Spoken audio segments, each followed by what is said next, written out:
ಇನ್ನೊಬ್ಬರಿಗೆ ಅವಕಾಶ ಮಾಡಿಕೊಡ್ಬೇಕಾಗಿ ನಾನು ಅವರಲ್ಲಿ ಕೇಳ್ಕೊಳ್ತೀನಿ.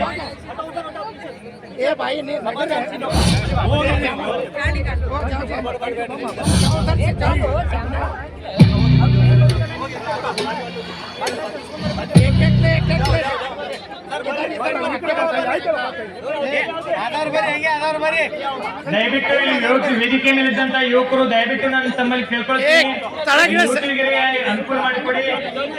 ಮುಂದೆ ತಮ್ಮ ಒಂದು ಫೋಟೋ ತೆಗೆಯುವ ಯುವಕರು ಕಾರ್ಯಕ್ರಮ ಕೂಡ ನಡೆಯುತ್ತೆ.